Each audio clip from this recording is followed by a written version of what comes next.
Call this meeting of the Blackstone Millville Regional School Committee for May 9th to order. Could we please stand for the Pledge of Allegiance?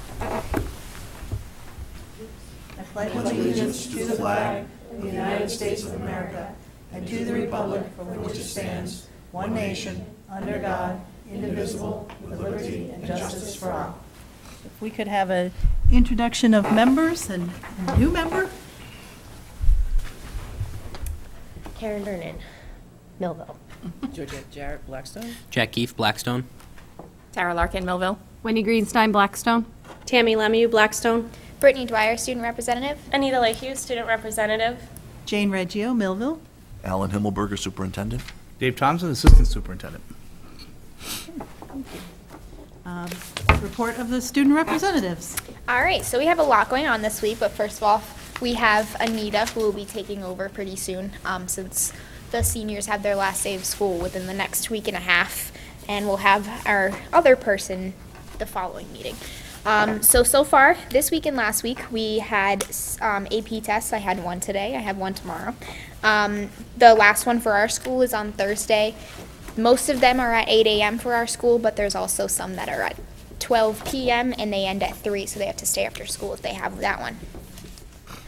Thursday, May 4th, was a field trip for the AP Lit and American Lit students. They went to Walden Pond, where Henry David Thoreau lived for a while. Everyone seemed to really enjoy it. I saw a lot of pictures on Facebook and stuff, and everyone really liked it. Monday, for juniors, was the college fair. Anita here went, and they went to Boston. They went to the fair at 8 in the morning, and then they hung out for the rest of the day in Boston. Went very successfully. I know last year I had a lot of fun. Also yesterday was the elections for student council. So we have Anita, who's president. We have vice president as Elizabeth Volpe, secretary Jess Morris, treasurer Kendall Corcoran, historian Brooke Cugini, public relations Elizabeth Strickers, and solicitor Jenna Class DeLuccio. We're not going to have delegates this year. We switched that up this year, so we have 2 less, but that's okay. Today, in about an hour, we have a band concert for the high schoolers. That's the last one for the seniors. The BMMA will be announcing their scholarships and handing those out tonight, so it's very exciting. Thursday is the NHS induction for new members and election for new officers. I believe that starts at 7 p.m. Yes. Yes. Senior exam exemptions are due on Friday, so seniors have to hand in whether they'll be exempt. Absences, because we're seniors and we have a shortened fourth quarter. A 90 or above, you have 4 or less absences, and a 85 or above is 5 or less absent. Oh, sorry, 3 or less, 4 or less. Sorry, got that backwards. Friday is an LSM field trip. LSM is like advanced gym. A lot of people really enjoy it. They're going rock climbing. Everyone's very excited about that. Monday is senior skip day, has that planned for most of the seniors. Also Friday, May 19th, is S5, Super Senior Spirit Send-Off Session, if you want to say that, but I don't like to say that. Say it again. Super Senior Spirit Send-Off Session. That's thanks to Griffin Riley right there. That's the seniors' last day. So in the morning, they have their parade. Then during the day, during classes, before lunch, we have workshops that we planned, the student council put together. There's a luncheon during the lunch block period that was put on by the class. And then in the afternoon, we had the S5 event for the whole school, and we have volleyball, cam jam, cornhole, all tournaments for kids to make teams with their friends. We also have a movie that will play if no one is interested in that. Sports updates, we have softball JV 5-1, varsity 7-5, baseball JV 0-3, varsity 4-7, tennis boys 2-7, girls 4-5, track boys 2-1, and girls 1-3. So I'm a little winded now, but that's all we have going on. Excellent. Brittany, thank you. Thank you. You'll be here at our next meeting, Yeah. I hope, but thank you for your year. We usually ask the seniors when they're graduating how much time they have left, but I'm sure you're really sad to be leaving BMR, so I'm not going to ask you how much time you have left. I'm going to ask you what you like the best. What I like the best is, that's hard. Either student council or the music program. Both of them have brought a lot out in me and really taught me a lot, so I'm very thankful for both. So, All right, thank you. thank you. Thank you. Thank you. Thank you. Welcome, Anita.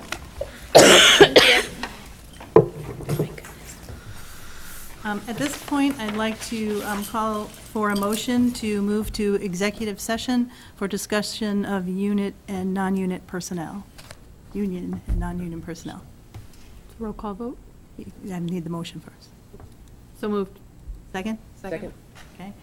Moved by Wendy, second by Georgette to move to executive session. Roll call. Tammy? You just say yes or no. Wendy? Yes. Tara, yes. Jane, yes. Jack? Yep. Yes. Georgette? Yes. Karen? Yes. Okay, we will move and we will return to the meeting after the executive session in about 30 minutes. The open session. Okay, moving. And a public forum? Seeing none, we'll move to consent agenda A. You can consider those items together, unless somebody has a need to separate them out. Payroll, payables, field trips, minutes. I make a motion to approve consent agenda A. Is there a second? Second. Moved by Wendy, seconded by Georgette. Motion to move consent agenda A. All those in favor? Aye. All those opposed? Okay. Okay. School committee calendar. You have in your packet the proposed dates for the school committee meetings for the upcoming year. They're all generally the second or fourth Thursdays of the month. Does anybody see any issues looking forward? Okay. We have a motion to approve the school committee meetings. So moved. Moved by Wendy, second. Second. Seconded by Jack. All those in favor of this proposed regional school district committee calendar signify aye. Aye. Any opposed? So moved. I wanted to bring to everyone's attention, if you're new to the school committee, newly elected, it's required that you attend a charting the course that is organized by the Massachusetts Association of School Committees. There is one May 20th. They're generally on a Saturday. There is one May 20th in southeastern Massachusetts. It's right off 495. I don't know exactly where, but it's probably about 45 minutes away from here. If that works for the new folks, it's probably the closest one that is upcoming in this spring season. And I would like to open that up to all committee members, if somebody who's gone in the past and wants to go again, because I think it's a great networking opportunity, but it's also a great opportunity for us to kind of learn the rules together and talk about how we want to operate as a school committee and work towards a common goal. So if you can check your calendars, see if you're available on May 20th, and if you'd like to attend, let me know, and then we'll let Bridget know and get people registered. If you're new and you can't attend that one, you'll need to go on the MASC website and look for a date that you can attend. Yes. Did we contact MASC to see about them coming to us? We did, and unless we're one of the scheduled workshops where they invite other people, they give a brief workshop here, and so it really doesn't cover all of the details that need to be covered, and they set their schedules in advance, so we wouldn't get it for this round for the new folks. So, any other questions? Okay, great, thanks.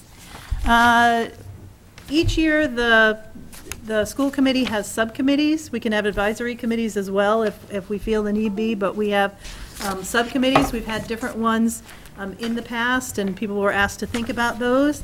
And I gave some thought to it, and I'd like to share with you my ideas for subcommittees. I would like to have a finance committee, not just in working with the budget of the district, but working directly with the towns and the communities to start to develop this 5-year plan that we have been asked for, but in conjunction with the 5-year plans of the town, so that we don't say, you know, next year we're going to build a new school, and a town says, well, next year we're building a new town hall. So we can't have one plan without having all the plans, and so if people are interested in working on a finance committee to work directly and have that direct voice and communication with the towns, that would be one committee I would like to see. I would also like to create a PR committee. I'm going to call it Points of Pride, that we use these meetings to say what we're really good at, to present information, to have presentations at all of our meetings, and really highlight this district. We have a lot to be proud of. I would compare our graduates that are coming out of BMR to any in this area. We all met Griffin Riley last year, who's at Duke University. We have people like Taylor McNamara, who could probably do athletics at any prep school in the Massachusetts, Rhode Island area, but she stayed here to give us her talents. Or Andrew St. Gelais, who's been accepted to, music colleges around the world practically. We have talent in this district, and we need to let people know that we're good. So I like a committee that really focuses on that, to really, from pre-K to high school, we have wonderful faculty, we have an incredible leadership team, and we need to toot our own horns because nobody's doing it for us. So I would like to do that. We need to have a committee that works with the superintendent on his evaluation so that we can stay on track. Wendy really started that timeline for us, and we can't let it go. I have told the superintendent that in the month of June and our last meeting of June, we'll be reviewing that and trying to stay on track. We do have a policy committee, and that needs to continue. We're reviewing and updating all of our policies. We will likely, that's coming to a close. It's happened a lot faster than we thought that it would, thank goodness, but we'll probably need to schedule a workshop to go over those and then propose them at meetings. And then the last committee that I thought of was what I'm calling a school committee training program. We have staff development for the staff in the district. I think it would be nice to have school committee team development, starting maybe with charting the course, but maybe some operating protocols for how we should operate as a committee. There's a lot of stuff like that on the MASC website, doing our own self-evaluation. We're responsible for evaluating our school committee process and our roles as school committee members, so perhaps a committee that would do that. Does anybody have any others that I might have missed? Just the regional agreement. We kind of have it open. We've been on a little bit of a, put it on hold for a while, but I think maybe just after town meeting in Blackstone, maybe we start reconvening that. Okay. And I'm happy to stay with that. Okay. Anybody else? I was on it as just a citizen, but I'd love to be on it again. Okay. And Cool. also have a great interest in the finance committee. Okay.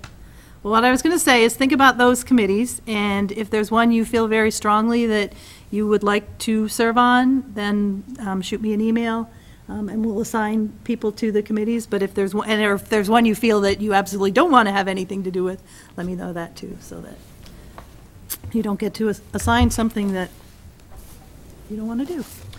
Is policy done? Is that one It's done? really close. Okay. What we'll probably need a policy committee, though, to continue to make sure, because we present policies at meetings, we need to make sure they go somewhere, and so we'll probably need to keep a policy committee. Are we going to use that, We are going to use the MASC as them guiding when they make changes, but They that send doesn't it to help us. us Okay. when we make changes. Right. We have to get it to them and get Okay. it in our system. So we need somebody to stay on top of the policies that we create. Anybody think of anything else? Okay. Report of the superintendent. Thank you very much, Mrs. Reggio. Just wanted to briefly remind the committee that we have rescheduled the Department of Ed's targeted review visit. We got snowed out back in March on the original date. The schedule will stay the same. They are here Monday, May 22nd through Wednesday, May 24th. The school committee members, they would like to meet with you on Tuesday, 23rd, either at 4 or 5 here at the middle school conference room. And the purpose of this visit is to review our curriculum, our assessments, our student services, They could have also looked at our management, leadership, finance, and asset and government. They chose to look at our curriculum and assessments and student services. So that will be, and I will send a reminder to the committee, whoever is available, it is either at 4 or at 5 on Tuesday. And so we need preferably some people at each time. So we don't need 8 people at 4 o'clock. We need 4 to. and 5. Four, yeah, you Four don't or have, five, you pick don't have one. to do 4 and 5. If you choose, if 4 works better for you, then another person at 5 or whatever. So like half the group. And if you can't make that day, that's okay, as long as we have some people at 4, some people at 5. I'm out of town, so I'm definitely not going to make it. Okay. Right. I'll be there. And next, at this time of year, the buildings and school councils are working together with faculty and leadership to review school improvement plans for the upcoming year, to make any corrections or changes to handbooks, and to get a handle on summer work around reading and math. And so tonight's meeting, we have the elementary principals here. Thank you, Mrs. Desai and Mrs. Brown and Dr. Haughey for being here.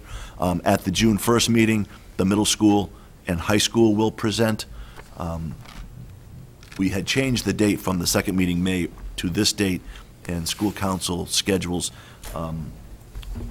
will mean that we have to have them come in on June 1st.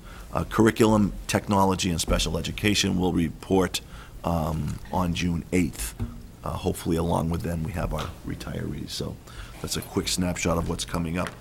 So I would invite our elementary principals to come on up. Might need a third chair.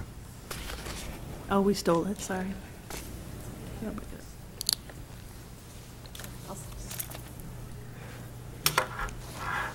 Good evening. Thanks for having us. Thanks for switching your plans. Packets are a little thick, but we have all have of them. the documentation. So welcome, and take it away. We could start with the summer reading and math packets. Okay. They essentially remain unchanged from what we did last year. So we put them together for you. I will tell you that we just need to go back through and just make sure that we've updated any dates. But their information essentially stays the same. We do have one grade 4 at AFM. I believe has decided to stay with the same book, so we will be purchasing the same book for every student in grade 4, Stone Fox. So do they leave the end of the year with that book? No, actually, I don't think we don't have to purchase. We donated them or put them in our leveled book room. Oh, okay. So we will pull them out and make sure that students get them along with the packet. And then when they return in the fall, there's a whole theme. And the theme actually lasts, portions of it throughout the year. So the students are expected to return the book, right? Yes. Okay. They are I was expected to confused as a return. parent Me last too. year, and I scrambled to find that book, but I found it.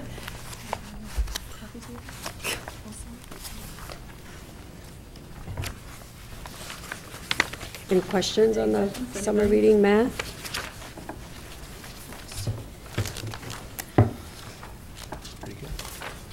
Is IXL going to be available in the summer for them? That's a That's good depends question. on did you purchase it September through September, or? IXL? IXL? You know when they,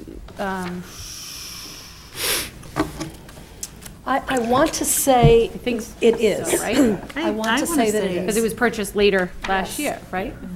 I believe it goes through the summer, but Yes, then because it ran ends- through ends last in summer. End of August. Yeah. That's a good, but we can, Check that out. okay, yeah. I think even just a reminder to parents that it is available, that they can use it as a tool or a resource. I think we, in our packet, I think last year, that was one of the math things that you could do. Yep. Yes. I think it's in the fifth. Yeah. I don't know. Are these packets sent home in paper form with students and then also available online for those that lose it along the way? Yes. And we even keep extra copies. We had some families who came during the summer to, and then we also provide them to families who enroll during the summer as well. In rebuilding the website, one of the things I try to do with our school is get that information up on the website as well. So when you go to MES, it would be there for you. Okay. And I'll be working on that come Sorry. July, probably, as soon as we get. Okay. I know there are other procrastinators that are looking for them on, July 28th. But we pretty much. August 25th. Yeah. Any other questions on the summer packets? They're consistent throughout all. Yes.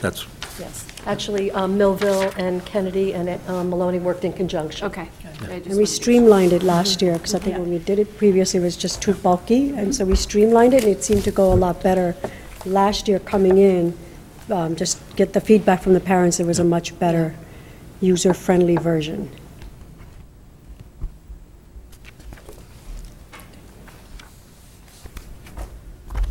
Thank you. Should we move to student handbooks? Because we made some changes to that, to upgrade it. I have to take my glasses off because I can't see. So, can I have a motion to approve the reading and math packets for the elementary school? So moved. Second, moved by Wendy, seconded by Karen to approve the summer reading and math packets for the elementary school students. All those in favor? Aye. Opposed? Okay, so there you go. Handbook? Sure. So we, obviously, we updated the dates. And we added a couple of things that were approved prior by school committee from special ed, so we'll get to that in a minute. And page 2, we updated the school committee members. So if you want to just double check and make sure we got all that information. One of the, couple of things on page 3 on the table of contents. And again, it's more, because the committee's taken a vote, the policy of the committee for toileting of students is a policy. It's written in right now as a procedure because that's the way it was adopted. So we're going to make that change in the handbook. And the final draft will say, toileting policy or policy for toileting. It is a procedure, though, isn't it? It's a set of steps that we take, but because it's been voted, it's a policy. And Okay. You did take that action in December of Yes, as a 16. procedure, though, not as a policy. Because let me explain that. We, in my training with the policy committee, I have been instructed many a times the difference between policy and procedure. And although we approve procedures, they can be put into handbooks, they can be placed, because the policy should strictly be, oh God, now I'm forgetting the term. I want to pull out my booklet. But not procedural in nature, in other words. And they have to be general statements that guide us and procedures. So it was recommended to me from the folks I'm working with at the MASC that we really try to keep our policy booklet, school policies,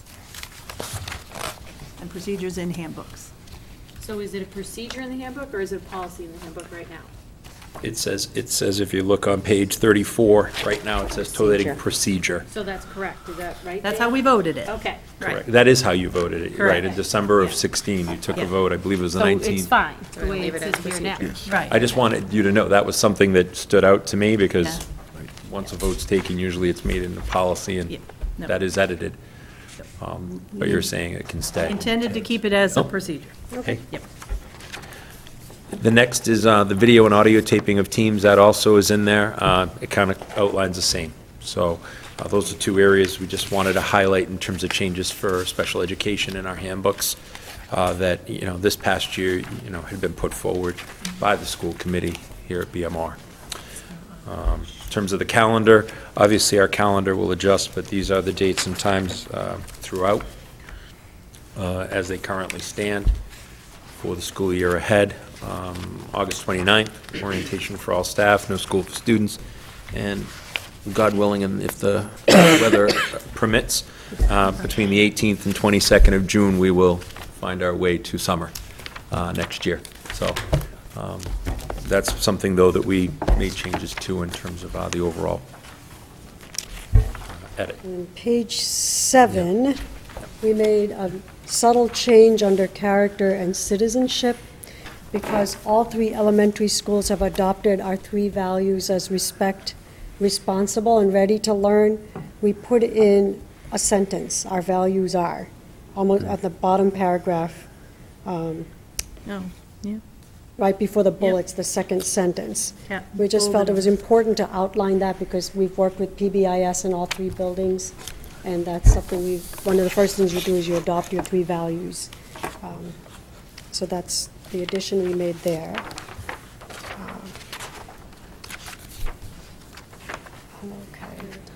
Page 9, we kind of highlight out the times and the changes of times. JFK changed from 8:40 to 8:35 a.m. AFM 8:35 changed from 8:40 as well, and MES 8:35 a.m. changed from 8:40. Students can be picked up at 8:35 a.m., or dropped off at 8:35 a.m. rather. That change was made to Kennedy and Maloney because we have a large number of students who are dropped off every morning, and just to ease the traffic, we now have people who are on duty, staff members who are on duty. So we open those doors at parent drop-off at 8:35 in the morning. Right. Are these hours posted on the website? I think I've School looked hours before, are. and they're not Ours- always. ours- Is it school? think Maybe it's they the are. half-days aren't. Ours are. Okay.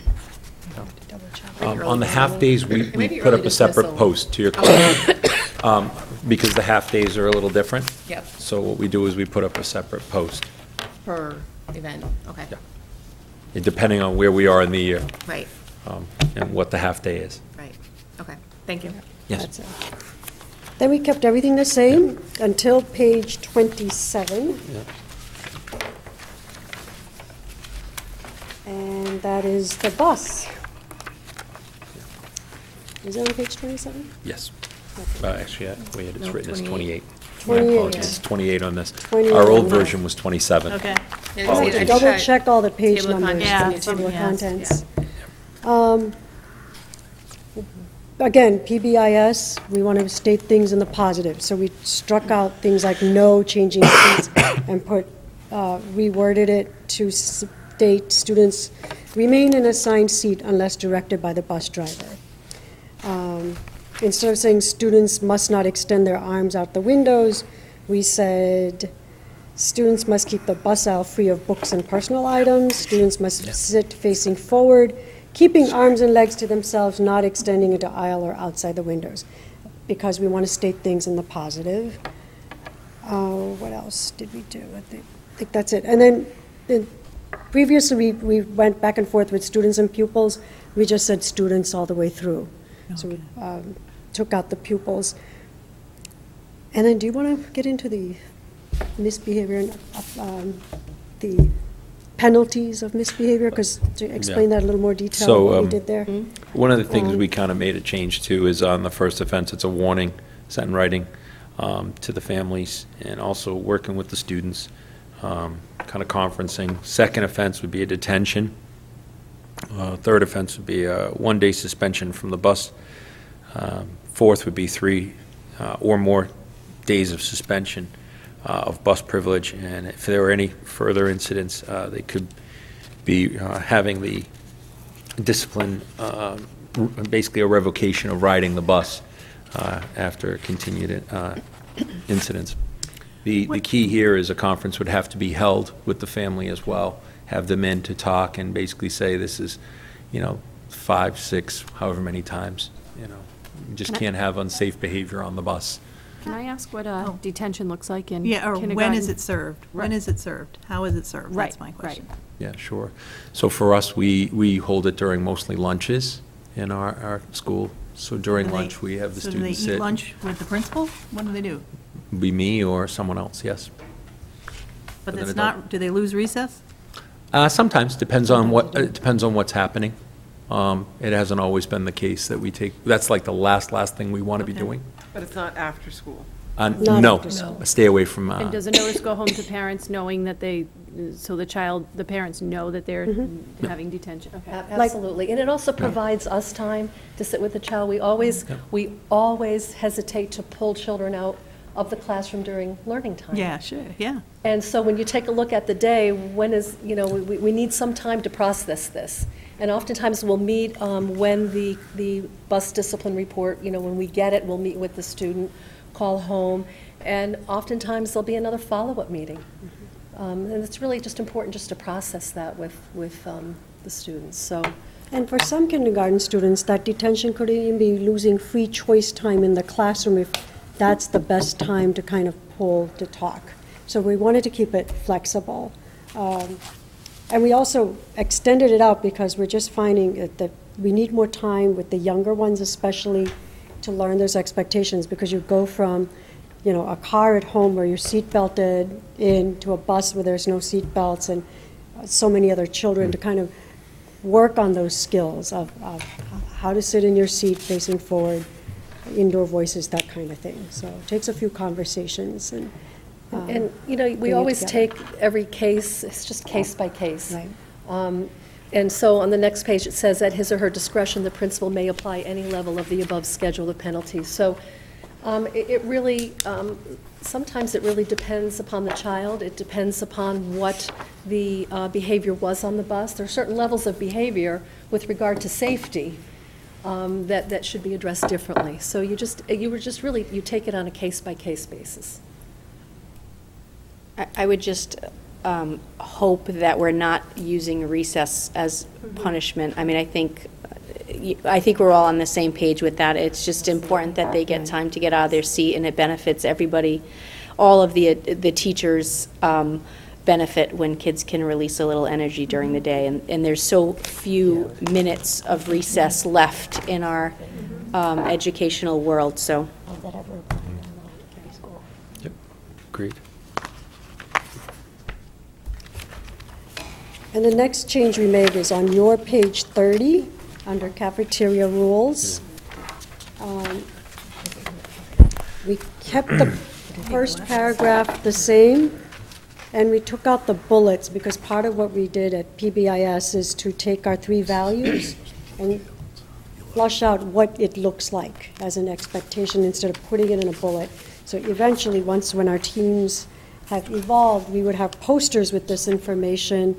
We would be able to, share it and include it in the classrooms, and when we evolve to the point of sharing with the community, so it will be available to everyone. So, for instance, respectful is you raise your hand if you need something.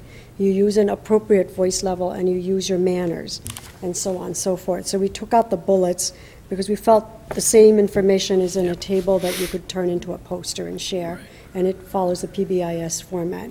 And that's also a parent communication piece, because, and I think we talked about this very briefly last year about the parent involvement component and how we're going to roll this out to parents. So we want the language to be the same, and we want parents to be able to see what the expectations are in the same format that their children will be seeing it. So that's why we opted to do it this way. And eventually, every staff member, once you get to that level of training, would be able to say, are you ready and safe? Does that mean, are you sitting safely? So to reinforce these skills in a positive manner. I note the verbiage here is use an appropriate voice level. I have been privy to lots of conversations of frustrated parents especially at the elementary school level, and have heard the word silent lunch. Could anybody speak to that? Because I think that's their social time. Absolutely. I don't think I have to understand, but if you could speak to that, because I know that is a concern of many parents that I've spoken to about required silent lunches. Right. So one of the things is that when we talk about being respectful and using an appropriate voice level, well, what does that mean? That can mean something to me that's entirely different than what it means to you. So the key piece to this is walking students through this, walking adults through it as well, so that we're identifying what is that appropriate level, what does it look like, what does it sound like. So it's repetition of practicing this. So we're working now on a plan to create a video where students will act, and we'll be showing this to kids, and then we'll be walking them to the cafeteria. And so, because I think we need to do a far better job of helping students understand what these expectations look like. Sure. I know we've used in the past, and it's merely a suggestion as a visual aid, just a red light, green light, yellow light. So, you know, voice-wise, you know, you could share loud voices, but to somebody, like she was saying, one has a loud, may think it's loud and it's really not, you know, but as a visual as you're green, but the voices are raising and there's a visual that it's turning yellow, the kids have a visual to say, okay, the voices, you know, it's getting too loud in here. Before they hit that, okay, we're silent. You know, it would just be a better visual, especially for the younger kids, to see a visual on the voices getting louder versus boys and girls stop talking. We actually now have a traffic light, it's called a yacker tracker, I think, in the Kennedy cafeteria. That's so that they're going to be able to see that. Good. So I think it, you know, we'll talk about it, but I think maybe it's something that I'd like to have in the Maloney cafeteria. Still evolving, and the only time they really are expected to be silent are the last few minutes of lunch, to allow children who've been so engaged in conversations that they're not eating their lunch, and to be able to listen to instructions of, you know, being able to clean up and throw out their lunch. So it's really the last 4 or 5 minutes that I've seen where they're relatively quiet. It's not like a silent lunch. How long is lunch these days in elementary school? 25, 30 minutes. 25 minutes. But that's from the time they leave their classroom, correct? Correct. It's not from the time they sit down, because, I mean, in actuality, how much real time do they have to socialize with their peers before you stop and say, okay, it's time to finish eating? Again, depending upon the grade level, I would say, excuse me, it probably takes us 7 minutes or so to get everybody through the line. Not everyone purchases something, and to get seated. So you're right. I mean, it is not a full 25 minutes by the time they sit down at that table. And at some point along the midpoint, they'll get their attentions to allow them to purchase snacks or, you know, ice cream and that sort of thing. And then, so I feel like there's plenty of time for the socialization, but, you know, some children just are so animated they forget to eat. So we kind of get them, you got to eat.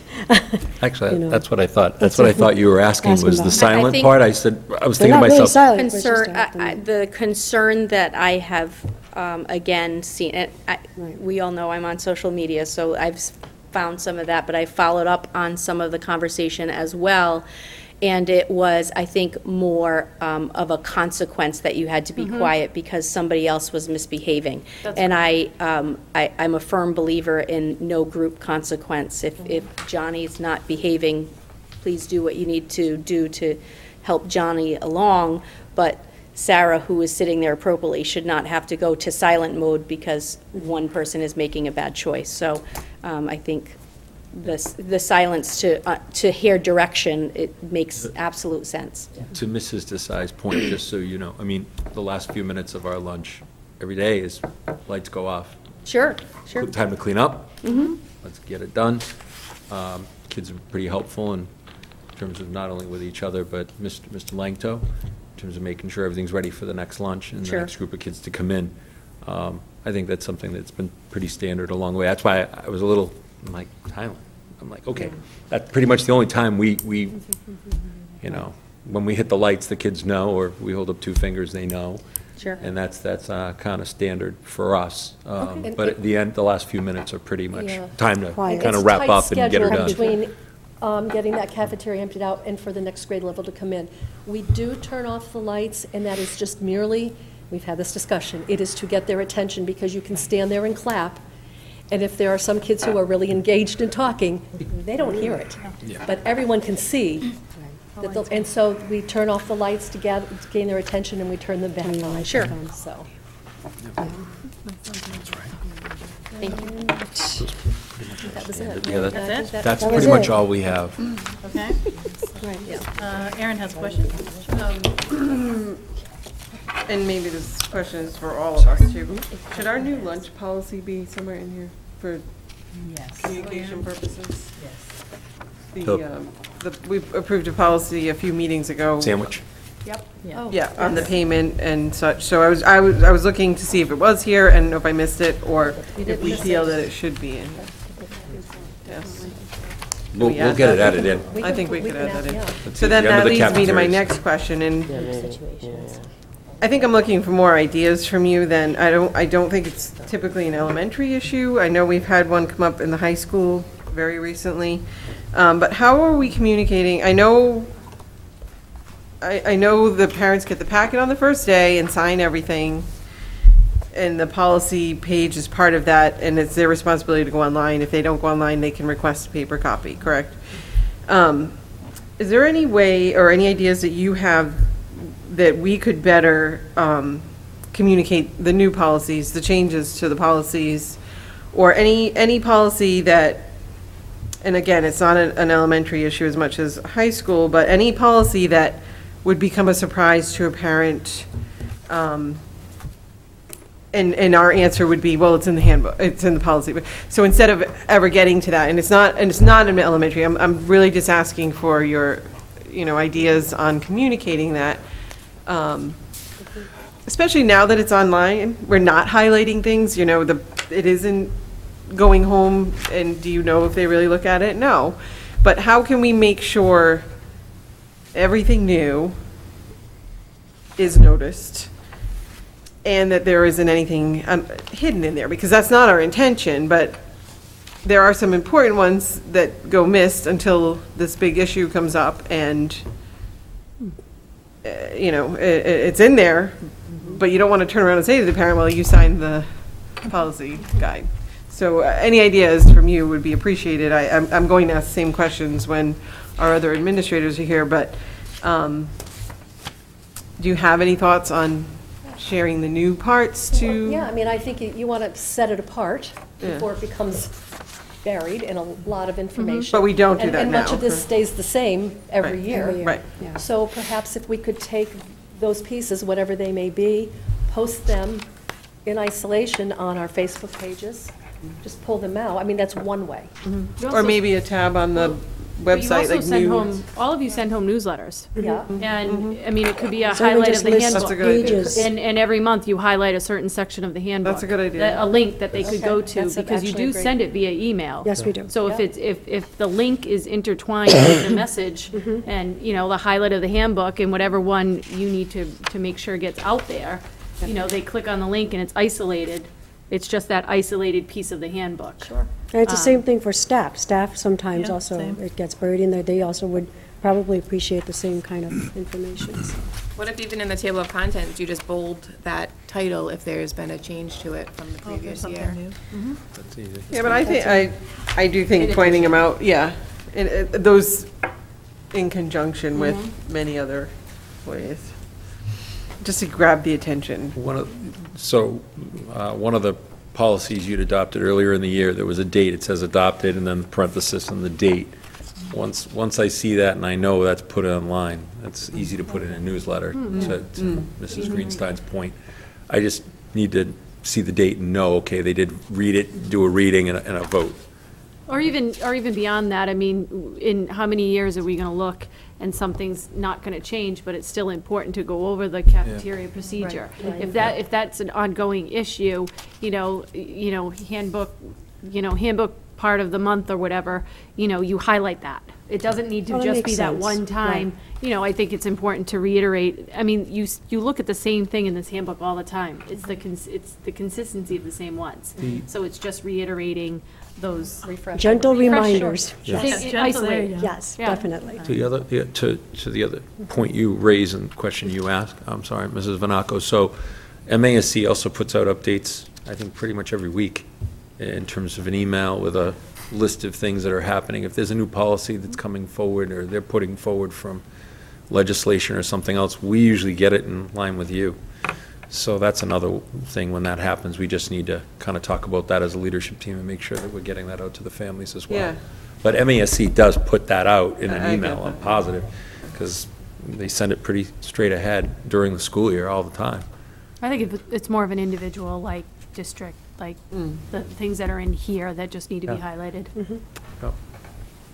We have a number of processes coming up, whether it be the district school accountability process coming in May, the coordinated program review, NEASC, and coming back around.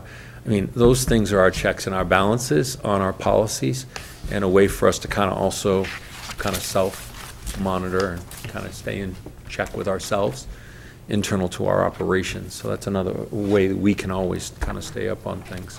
It's just for the parents to be able to, because we're handing them, or we're asking them online to go through 63 sections under our table of contents, and Is it really happening? I've never read it all. I mean, you know, so just, there are things, I was asked a question about 2 months ago on a student graduating.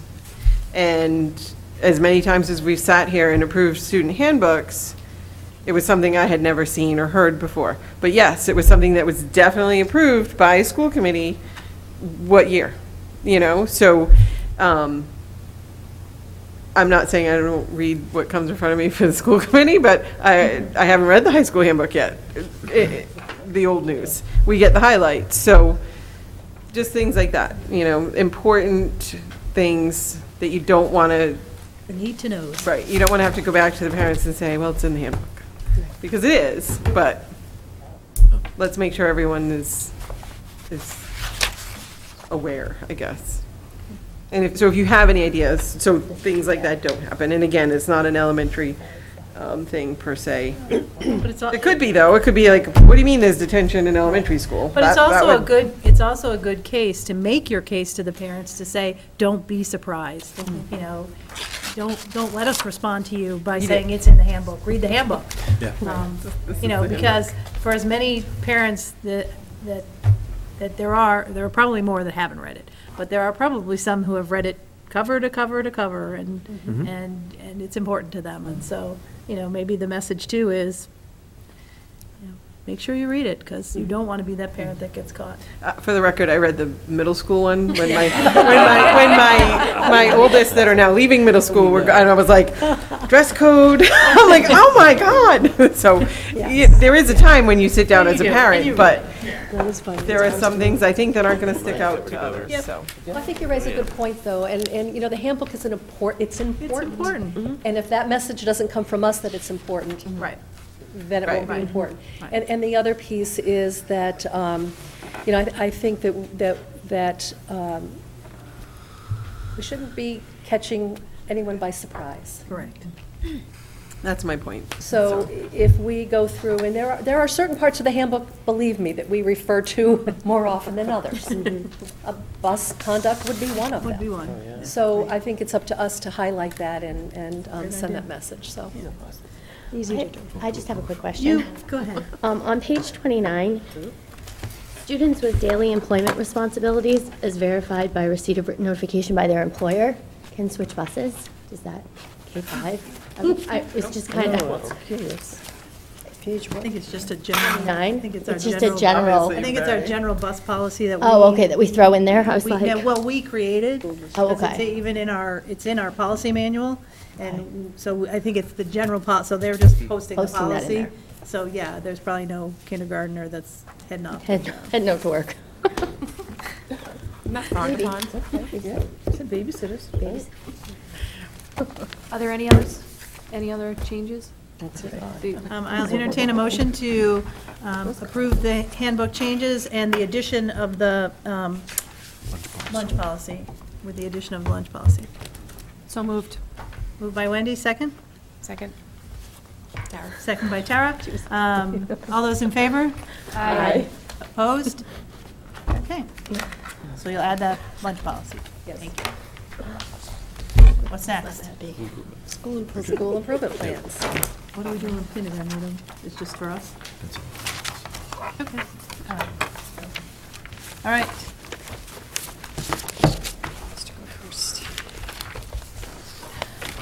You want to go? Yeah, Millville's is a I'm little fine different going than. first, yeah. I mean, Millville's a little different. We, our school council this year broke down and basically took apart the school improvement plan from last year and started from scratch, kind of making some edits and changes and tweaks and changing some of the things that they wanted.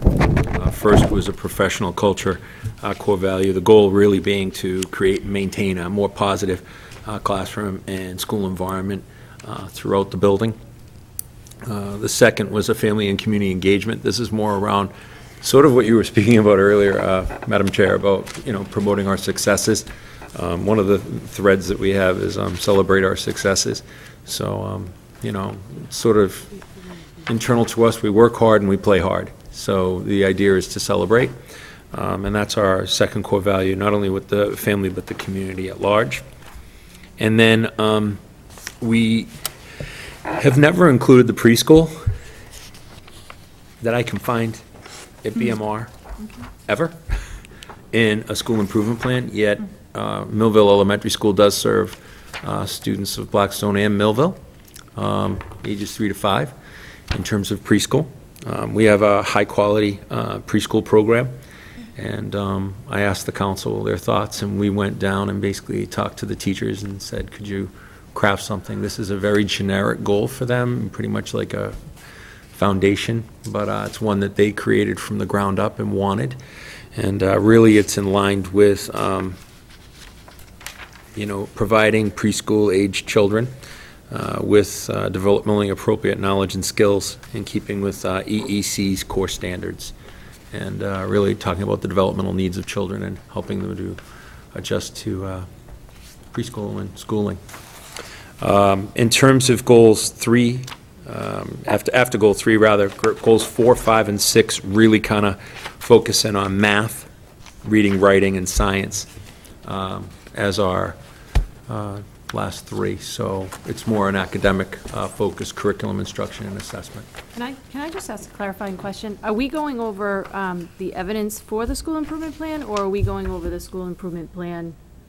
We are going over each individual school improvement plan. These are new ones. These are the new ones for next year. Yep. Oh, okay, because So these are what are in November, but that's right. These are what they're presenting based on their school council meeting with their leadership in that school. Yes. That their goals for the next. We're trying to get ahead for the next year. okay. So it's not evidence from last this year's. No. Okay. No. And we really work to align to the district improvement plan in all situations. So each school, whether it be elementary or secondary, middle school, high school, or any of the elementary schools, are all really feeding off of what was created for a district improvement plan originally. So these are our core values and our core areas that we are going after.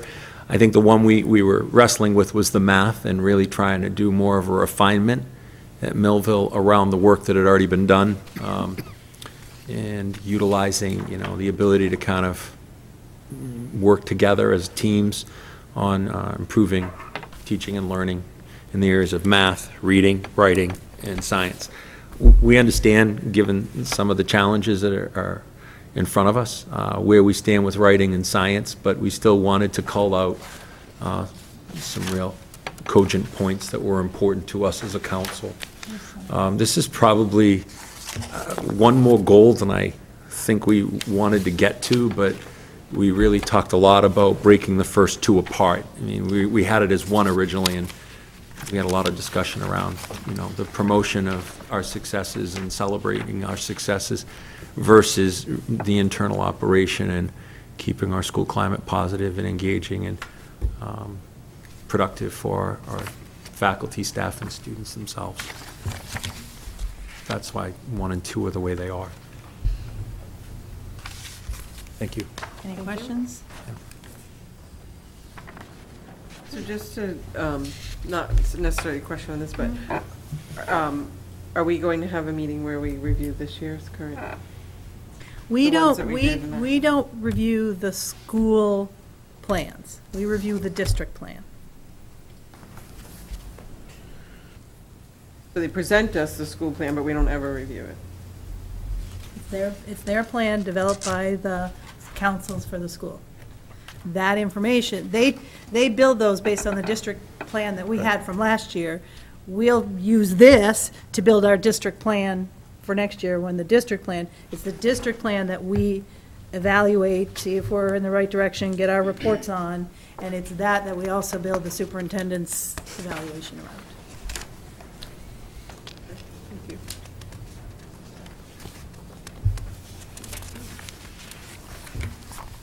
Any question? Who's next?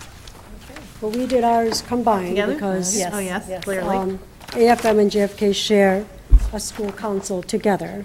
Okay. So we combined ours, and instead of doing JFK and AFM, we thought, well, we have one school council, why not just combine it? So that's one change we made, because it was the same basic thing. It was. Except one said K through 2 and the other said 3 through 5. And our first goal focused, again, on literacy, but going deeper. Was our thought when Carol and I talked with our school council, because we just finished all of our Teachers for Teachers training. The last bunch are in the process of being completed in the next couple of weeks, right? I think they're coming back one more time. So our objectives were to focus on the learning, the core foundational literacy concepts, and by going deeper, we want to focus on common assessments, developing those, and tying that in with the language that they've been using for the Reader's Workshop model of inferencing, retelling, and evidence from text. And then working with the staff, because one of the things we had discussions about is when you use a rubric and you're looking at some work, one teacher might rate it, oh, that's a 4. Another one would say, oh, absolutely not, that's a 2. So try to do some more work around looking at some exemplars of common assessment, and having staff go through exercises of what I'm calling inter-rater reliability. So they're having discussions of, well, why are you calling it a 4? Why are you calling it a 2? And then coming up to some consensus of what that rubric actually means and how staff are going to use it in a unified manner, so you get that consistency. Because I'm sure parents have probably seen this with rubrics. Some teachers are rating higher, some teachers, but you really need to go through that exercise and building that into our goal. And then we put a writing component in as well, because that's been with our committee work and whatnot, we do want to get more into consistent writing approach as well. The next goal, family engagement, community outreach, and to continue to promote and develop homeschool relationships and support the awareness and understanding of our educational practices and how we're going to share this information with the community members. And we realized one of the things we need to do more is reach out to our senior citizens in Blackstone and inviting them and reaching out to them. Maybe they can come in and do, we were thinking read alouds, or just even like MCAS monitoring and things like that. And the kids absolutely love having them, and they love being there. So just planning more opportunities for them to come in and really spend more quality time with our students. It's a valuable source, and a lot of children just look up to, a grandparent figure. And then using our media more consistently to bring the school to you. So if they're, because a lot of families or parents are saying, I'm working full-time, I'm not able to come in. So, we're posting pictures of events and things going on in the school and putting it on our Facebook. Continuing to use the email blasts for communication with families about changes and updates and things that are coming up. And then we also started discussing at the complex of organizing principal coffees to start with a survey of what kind of information, because just holding a coffee isn't effective enough. I think most people will notice that, but if you survey what are some areas you're interested in learning about, what do you want to know about, and then hold a coffee around certain topics. And I think that covers it, and I caught a typo, so I'll have to fix that. Yeah, and I do want to mention that we still have 2 more meetings with our school council. So what you're seeing is essentially what our school improvement plan will be.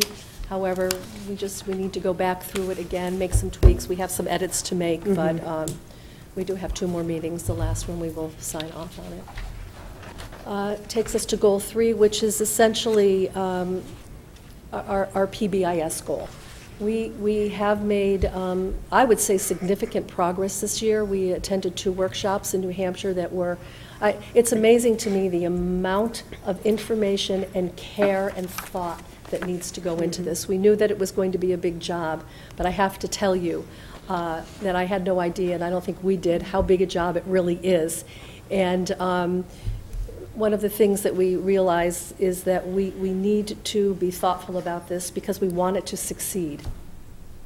And rushing through it just to get an end product really isn't going to get us where we need to be. The idea is that we want the school environment to be positive, supportive, but we also want everyone to have an understanding of what our expectations are, who we are, and what we believe in and what is important to us. So in order to do that, we did start with the cafeteria because it was suggested that we find one area of the building that we really need to focus on, the cafeteria. There are challenges. There are absolutely challenges in the cafeteria. So that was the area. So we did come up with that matrix. Part of what we need to accomplish this year is to educate staff and create a handbook to promote the understanding of PBIS. So we will begin our work on that. And then the second very, very important piece is promoting family engagement and helping families understand how important their role is in this, and the use of the same type of language so that we all understand what the expectations are so that there's that consistent piece. We always talk about working with parents to facilitate learning at home, and this will be a big part of it.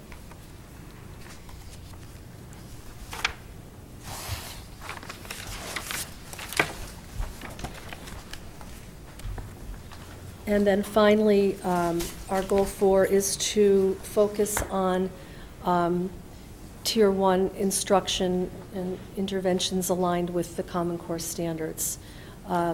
So how can we best provide support for rigorous planning and delivery of consistent instructional practices? We actually just had the amazing opportunity to attend a professional development session with Lisa Deeker, who talked about inclusive practices and strategies. And I have to tell you that we had, I'm not sure how many staff members were there, all of the district, most all of the district, and you could have heard a pin drop in there all day long. It was amazing. It was incredible. So we're just going to be focused on how we can improve upon our planning and our instruction, and how best we can provide supports for students. We thought it very important that we, as administrators, conduct learning walks.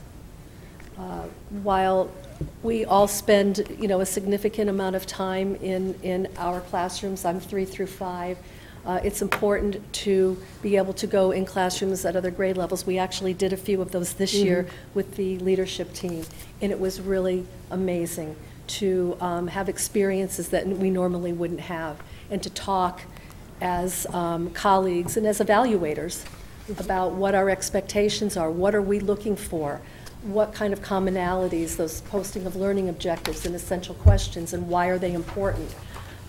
So we're really going to be spending a significant amount of time looking at that, and then also going back to our teachers and having these types of discussions. And it was also a healthy discussion from our learning walks. As principals, we could now talk about, really get that vertical alignment from a different lens. Yeah. It's one thing to sit and look at the curriculum maps and talk about academics, but when you do the learning walks and you go through it in another building that's very different from your own, and having those wonderful conversations of, oh, I see now, I get it, and those aha moments came together as well. Yeah, and I think also going back to something that you said earlier, Mrs. Reggio, about talking about what it is we do really well and what we're great at. And we don't see that if we're not in other buildings, and days are busy, so we need to make that time. We were actually in the middle school a month ago, maybe? Yeah. A month ago, yeah. And to see some instructional strategies in action, saying, you know what, we can make this work at the elementary level and share and take advantage of the expertise that we have in our district and share between buildings, because we are a district, we're not individual schools. So it's a valuable experience. Are there learning walks being done by colleagues within the same building? Is that something that teachers in your schools are open to? In my building, the grade 1 staff, on their own initiative, made that one of their goals together as a group goal. But that was teacher initiated, and they started that last year to research and then complete the learning walks this year. So that was teacher driven, and I've heard wonderful things that when they research and what they're learning from each other. I think you're asking, have we taken it at a district level? I think starting at grade level is great. I mean, I think I think when you talk about having colleagues that you can learn from, sometimes the person 2 doors down, the person next to you probably see once in a while teaching because you have the open door thing. But 2 doors down you might not see, and I think it's really valuable. I think as a teacher, opening that door says a lot about you to allow a colleague to come in, and being a teacher going into someone else's classroom and not necessarily making sure that you go in there with an observation eye versus an evaluation eye is really a valuable learning experience. And I think that's part of the culture and climate that you need to build. You need to have that trust there. Definitely right. So for our school, one of the things we've talked a lot about this year is being reflective in our practice and our teaching practice, having them not only work horizontally, but like grade 1 going to K. Sure. And then going up to 2, looking at what's going on. We have done those sorts of things. The peer action review process itself is part of the EdEval regulations themselves. And that's something, as the instructional leader for the building going forward, I definitely want to see more of for us at MES. I mean, it's just something that I think is naturally happening, and they do on their own, but it's something we could probably formalize and do a little differently going forward. Being reflective has been a lot of the conversation around educator eval this year for us as a building. Next year, having it be reflective and talk more about our inclusive practices off of the Lisa Deeker work is equally important. Also, the guidebook that's put out by Massachusetts Department of Elementary and Secondary and regarding inclusive practices is probably one of the better documents out there that DESE's produced probably in quite a while. It's really strong in its research base and what people are doing in the field. That's one of the nice things about the document that have been produced by DESE. So those are things that we've talked about and we have on hand in terms of tangibles. Dr. Thompson also references the Green Book often with us as well. It's something that is available in the Teachers Lounge for the faculty to go back and look at and talk about as well. So again, getting them to be reflective and moving forward also a little more inclusive. Just in terms of their collaboration. Sure. Just builds a stronger climate and culture. It does. Any other questions, comments, concerns?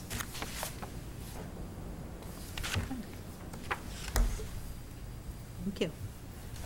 Thank you. Thank you all very much for coming in. Much appreciate the evening. Thank you. Have a good evening. Thanks. Have a good night. Thank you. Take care. Thank you. Dr. Hahi, thank you for supporting us last night. Thank you for everything. It was much appreciated on the part of quite a few of us. So thank you, everyone. Good night. Good night. Moving on, the next item on the agenda under my report is the vote to approve school choice. In Massachusetts, every school committee must vote prior to June 1, whether they want to continue or start or move away from accepting school choice pupils for the upcoming year. The vote may specify particular grades. A lot of times that if there is overcrowding or underutilization in openings per grade, although this information is not required, nor is it binding.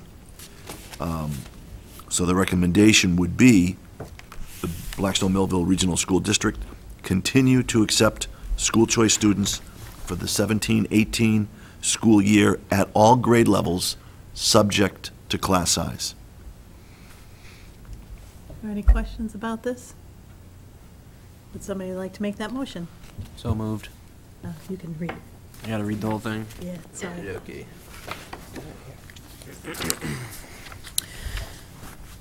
I recommend that the Blackstone Millville Regional School District will continue to accept school choice students in the 2017-2018 school year at all grade levels, subject to class size limitations. Motion, is there a second? Second. He did, I know, I'll read it. Okay, motion on the floor is to approve the participation of Blackstone Millville Regional School District in the school choice program for the 2017-18 school year at all grade levels, subject to class size limitations. All those in favor? Aye. Second, all those opposed? Any opposed? Tara seconded, yes. I lost track. Okay. Thank you very much. And just as a point of reference, this year, I believe we have 60 students who choice in from various surrounding towns. Of course, we have the other side that is reflected in our budget procedure that we choice out about 100 students. So we have a net reduction on the cherry sheets coming in. So more students choice out than choice in. Just an FY18 budget update. Millville's town meeting was last night, and we have adjusted our numbers based upon that vote, which was to lower numbers from the school committee's adopted budget. The Blackstone town meeting is coming up on Tuesday, May 30th, and we urge everyone to participate in this exercise, to understand how your money is to be allocated for the next year, and we will wait to hear from Blackstone on May 30th. And that is my report. Okay, and I just want to make a comment at the Blackstone hearing last night, the open hearing or public hearing, I'm not sure which it is called, but the wrong numbers were put in the paperwork that went out to the members that attended that meeting, and that has been corrected. Our adopted certified budget will be shown at the Blackstone meeting with the correct numbers in it. Alan, could you just clarify what you just said? I heard it as we have adjusted. Oh. So I just want to make sure that that wasn't taken the wrong way. Is we are not recertifying our budget. No. Correct. We're just, But based on Millville's vote last night, Yeah, we have adjusted numbers from the numbers Millville. are, so people can Not see going where to work. this would take us. Yeah. we are not as a school We are committee. not committees. recertifying our numbers. Correct. And it will go to Blackstone as we originally certified. And that is my report. Thank you very much. Thank you very much. School committee forum. I'm not going to start with somebody new. So, Erin. Sure. I just want to thank everyone that did come out last night for the Millville Town meeting. It was a pretty long, stressful evening. And I hope we can continue to move forward from there with our town and our school budget. It's going to be a struggle, but we'll see where we end up. I also want to congratulate, I missed the report of student reps, but I'm going to assume that it was talked about the National Honor Society induction is this Thursday. Thursday, yes. So we're a little early, but congratulations to everyone that will be attending the evening. And if I'm forgetting anything, I'm sure someone else will say it. That's all I have. Tara? So I guess I'm going to go on the heels of last night's meeting as well. I do want to thank FinCom. I know that they had hard decisions to make, and I thank them for their time and commitment to the town of Millville. When we walked into that meeting last night, we had the intentions of asking for $136,000 to do what is best for our students based on our budget. When we saw the stabilization balance, we agreed that we couldn't ask for that. During conversation, it was discovered the free cash issue, so we changed our minds and decided we needed to ask for it as intended so that we could support our kids. It seems that people were more upset that we asked for that than the fact that the free cash was kind of hidden or not talked about. So I just wanted to throw that out there, that today was rough, I think, for all of us to absorb what happened last night and conversations that may have been happening through the day. I personally don't want to see Millville with a $6,000 stabilization budget, but I also don't like cutting another $500,000 from our kids. Thanks, Tara. Wendy? I don't have anything, thank you. Tammy? I would like to just, I saw all the college acceptances of the current seniors and just wanted to congratulate all of them for the hard work that goes into getting those college acceptances.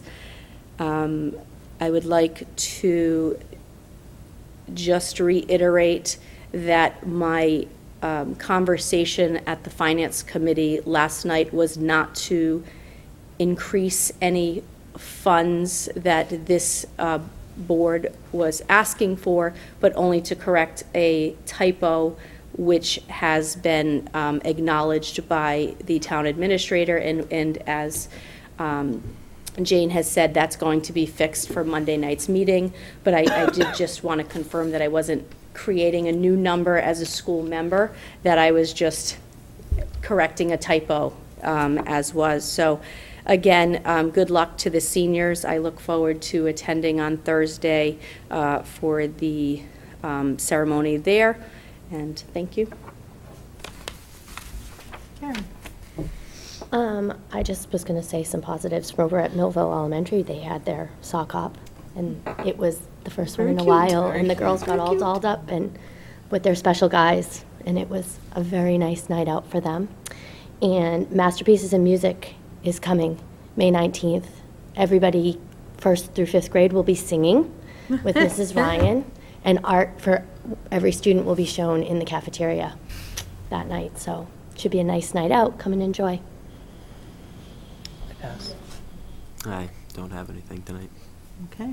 I would also like to make a statement, a message from the Millville meeting, and it will be very simple. Everyone has a job to do. Everybody was elected, and everybody is doing their job, and nobody is trying to say that anybody else isn't, but they're tough jobs. They're tough jobs all the way around, and we could do those jobs better if we worked together, if everybody was invited to the table at all of the meetings. And so we will work hard to have a liaison with the towns, but I hope the towns will work just as hard to have liaisons with the school committee so that information is shared and can move forward in all the directions. It's not one level down or somebody lecturing to somebody else, but it's shared information and dialogue.